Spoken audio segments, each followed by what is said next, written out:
अस्सलाम वालेकुम।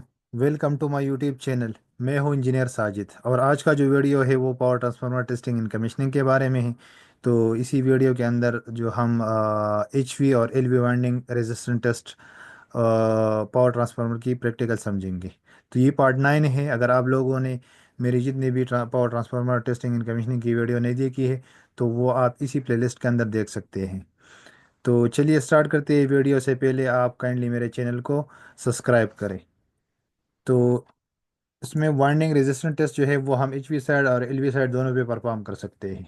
मतलब एल वी साइड पे भी परफॉर्म कर सकते हैं और एच वी साइड पे भी परफॉर्म कर सकते हैं।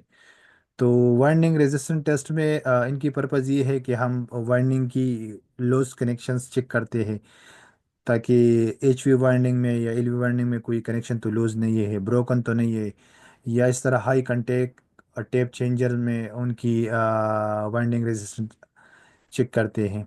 इनके लिए डिवाइस जो है ये इमिक्रान CPC 100 हम यूज़ करते हैं। अगर आपने मिगर का यूज़ करना है तो मिगर का फिर MTO 330 यूज़ करेंगे। सॉफ्टवेयर वही CPC 100 के साथ प्राइमरी टेस्ट मैनेजर सॉफ्टवेयर है।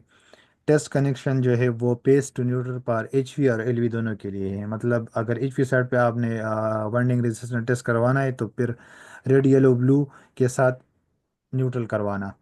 और इस तरह एल वी साइड पे तो उसकी भी तीनों फेस के साथ आपने न्यूट्रल के साथ कनेक्शन लेना है और वो CPC 100 के साथ आपने कनेक्ट करना है। और एच वी और एल वी वाइंडिंग जो है ये सब टेप्स के लिए, अगर आपका ट्रांसफार्मर 21 टेप्स का है या 27 टेप्स का है, जितने टेप्स का है हर टेप्स पे आपने परफॉर्म करना है इस टेस्ट को। और टेस्ट की जो करंट है वो हम इसमें टेस्ट करंट अप्लाई करेंगे।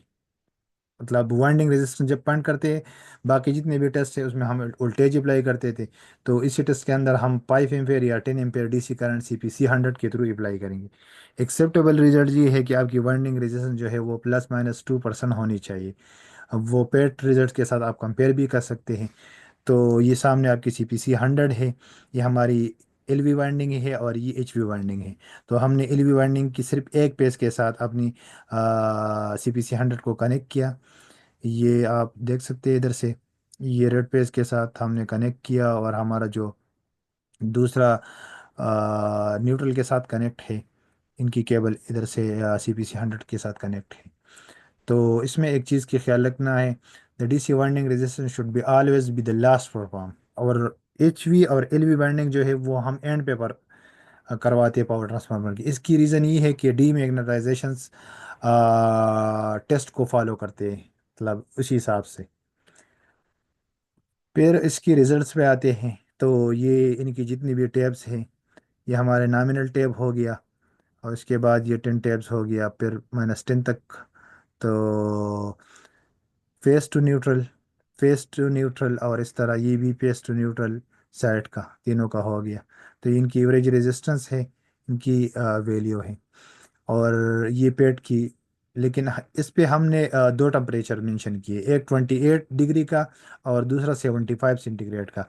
तो IEC स्टैंडर्ड के मुताबिक वो उनकी हिसाब से ये फार्मूला गिवन होगा। इसी फार्मूले के हिसाब से आपने, क्योंकि जब आप टेस्ट परफॉर्म करते हैं तो एनवायरनमेंट में तकरीबन टेम्परेचर या 20 होगा या 30 होगा या 35 होगा, कुछ इस तरह होगा। तो इस हिसाब से आपने उसी टेम्परेचर को 75 रेफरेंस के साथ यही फार्मूला अप्लाई करके अपना जो वाइंडिंग रेजिस्टेंस है वो फाइंड करेंगे। और ये टेबल जो है ये एलवी साइड का है। तो एलवी साइड की एक ही टैब के लिए हमने परफॉर्म किया और इनकी रिजल्ट ये है। 75 पे भी है और ये 34 75, 34 75, मतलब एक पेज की 34 और उसी पेज की 75 की थ्रू फार्मूला हमने कैलकुलेट किया है। तो ये एच वी और एल वी की वाइंडिंग रेजिस्टेंस टेस्ट था।